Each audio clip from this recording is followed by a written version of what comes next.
Okay అండి. ఒక రాము అనే విద్యార్థికి వివిధ సబ్జెక్టులో వచ్చిన మార్కులు ఇచ్చాడు. అయితే అత్యుత్తమ ప్రతిభ కనబరిచినటువంటి సబ్జెక్ట్ ఏది చూద్దామండి. సో దాంట్లో అతను మొదట ఏమనిచ్చా అంటే ఇంగ్లీష్ అండి. ఇంగ్లీష్లో ఎన్ని వచ్చినాయి అతనికి? 47 out of 60. ఇదిగోండి 47 60కి. నెక్స్ట్ మ్యాథ్స్ అండి, గణితం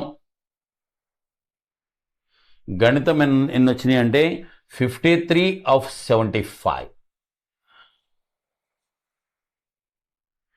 53 of 75. ఆ తర్వాత సైన్స్ అండి, ఇక్కడ రాస్తున్నాలే, సైన్స్ వచ్చేసి 83 of 120. ఆ తర్వాత సోషల్ వచ్చేసి ఎంతండి 128 of 150.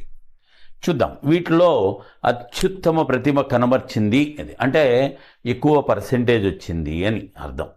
రైట్ అండి. ఇప్పుడు 4లో మంచిది, ఈ రెండు కంపేర్ చేసుకోండి, ఈజీగా ఉంది కదా. సో ఇది 120 కాబట్టి ఇక్కడ కూడా 120 అనుకోండి, డబల్ చేసామనుకోండి పైన కింద ఎంత అవుద్ది? ఇది 94/120 అవుతుంది. ఏది మంచిది ఇప్పుడు? ఇది 83/120, ఇది 94/120. అంటే సైన్స్ కాదు, ఇంగ్లీష్ అవకాశం ఉంది. అలాగే ఈ రెండు చూడండి, ఇది 128/150, ఇది 53/75. ఇది కూడా పైన కింద డబల్ చేసామనుకో ఎంత అవుద్దండి? ఇది 106 / 150. సో రెండిటికి 150లే, ఇక్కడ 128 ఉంది, ఇక్కడ 106 ఉంది. అంటే this is not your answer. So నీకు ఇప్పుడు ఇంగ్లీష్ కానీ లేదంటే ఇది సోషల్ కానీ, ఇదిగో అది కూడా పోనీ వివరంగా రాస్తున్నా. ఇక్కడ ఇంగ్లీష్ వచ్చేసి ఎంతండి? 47/60. అలాగే సోషల్ వచ్చేసి ఎంత? 128/150. సరే, ఇప్పుడు ఎట్లా చూడండి, దీంట్లో మీ ఇష్టం, దీంట్లో ఎట్లయినా కొట్టి క్యాన్సిలేషన్ చేసుకోవచ్చు.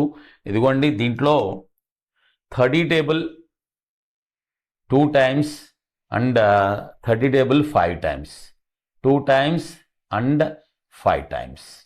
అక్కడెక్కడ క్యాన్సిల్ చేసా. ఇప్పుడు 47/2 అంటే 23.5 కదండి. అలాగే ఇది 128/5 అంటే చూడండి, 5 దీంట్లో 2 సార్లు, 2 5లు 10, 28లో 5 5లు 25. ఓకే, ఇంకా అక్కర్లా. ఏది ఆన్సరు? సోషల్. అత్యుత్తమ ప్రతిభ కనబర్చింది ఏదండి? సోషల్. ఇది 25